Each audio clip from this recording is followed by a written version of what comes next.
друзья, коллеги! Я хочу с вами поделиться, что я вяжу из остатка пряжи. Когда мы много вяжем и когда часто вяжем, обязательно у нас накопится остаток пряжи.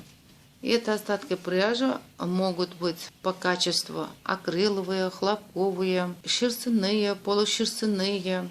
И по тонкости тоже тонкие, толстые, средней толщины. И обязательно они будут разноцветными. И, друзья, хочу я вам показать мои самые свежие вязания, которые я связала недавно. Вот я связала вот такие носочки зимние, теплые, с разноцветными полосками. Я очень люблю вязать носков, друзья. И вот применяю для пятки разные методы. А здесь провязано по методу бумеранга. И этот метод мне больше нравится, потому что по методу бумеранга пятки получаются широкие, глубокие. Если пряжа будет тоненькая, тогда применяйте 2 слоя. Я еще, друзья, связала кофточку для дочки. Эту кофточку я назвала «Радуга». И скоро на моем канале будет мастер-класс вязания этой кофточки. Вот видите, здесь я связала разноцветными полосками. И здесь участвуют 9 видов цветки пряжи. И кофточка получилась такая интересная, веселая. Дочке очень понравилась. И она носит с радостью. Я еще связала вот такую веселенькую детскую кофточку. Вот видите, здесь я связала именно полоски вот такими неопределенными границами. Участвует очень много разных цвета, друзья. Когда вы так посмотрите, то как будто здесь связано из пряжи батик. Ну, здесь я применила именно остатки пряжи. И только здесь надо будет немножко умения, чтобы какую полоску чередовать и как их вот таким образом неправильные формы провязать и образовать вот такие неправильные полоски. Эту кофточку я назвала мультиколор и связана с простым классическим регланом сверху, с круглой горловиной. Чтобы ребенок свободно надел, друзья, я здесь вот так образовала разрез на спинной части. Я вот когда с пуговкой, никогда детям попереду не ставлю разрез, потому что они очень любят играть с пуговками. Особенно, знаете, они даже любят в рот положить, даже могут глотать. Я от этого очень боюсь. Поэтому всегда я разрез для детей делаю на спинной части. Все, конечно, сейчас интересуются, как на изнаночной стороне.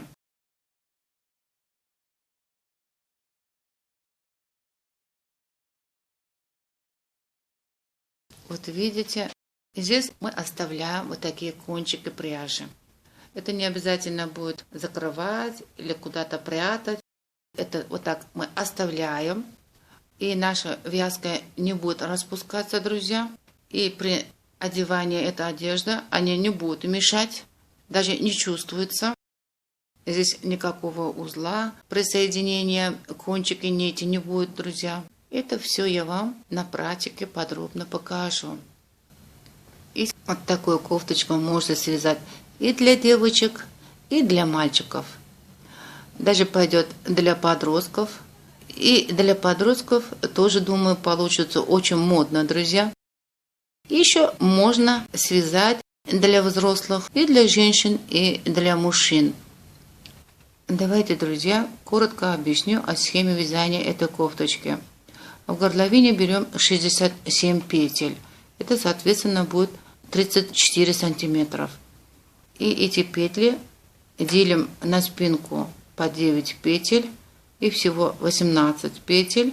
И в центре спинки сделаем разрез Для рукав по 10 петель, для переда 25 петель. И на регланной линии по 1 петле. Для образования ростка мы с обеих сторон переда сокращаем по 4 петли. И как оформлять росток на сокращение петли переда, у меня есть отдельное видео на канале «Новый метод образования ростка при прилегающей круглой горловине кофточки». И там посмотрите, и там подробно теоретически объясняла и показала на практике. И по ходу вязания, друзья, по регланной линии добавим по 19 петель и в подрезе добавим по 6 петель. Размеры готовой кофточки в сантиметрах. Ширина горловины 10 сантиметров, глубина переда 5 сантиметров и длина разреза на спинке 8 сантиметров. Длина рукава от начала горловины до конца манжета 35 сантиметров. Длина регланной линии 18 и полуокружность рукава в области плечи 13 и полуокружность в области манжета 8 сантиметров. Полуокружность груди 32 и рост этой кофточки 39 сантиметров. Вот, друзья, сейчас я вам покажу, как мы будем сменить цвет пряжи. Когда посмотрим вот так, вот здесь уже можно добавить полоски белого цвета. И мы сами выбираем. Как вы сами хотите, так и выбираете. Хотите зеленый добавьте, хотите серый. Вот я сейчас, думаю, добавлю белую полоску. И в любом месте, разницы нету. В начале переда или в конце переда, или в середине рукава. Разницы нету. Вот вдруг вы захотели добавить другую расцветку. Все, будем добавить. И вот берем белую пряжу и побольше оставляем. Так, вместе берем обе нити и начинаем провязывать с двойной нитью. Провяжем где-то 4 или 5 петель. Вот 5 петель. Все, теперь достаточно. И мы здесь отрезаем синюю нить. И теперь у нас пойдет вязание с белой нитью.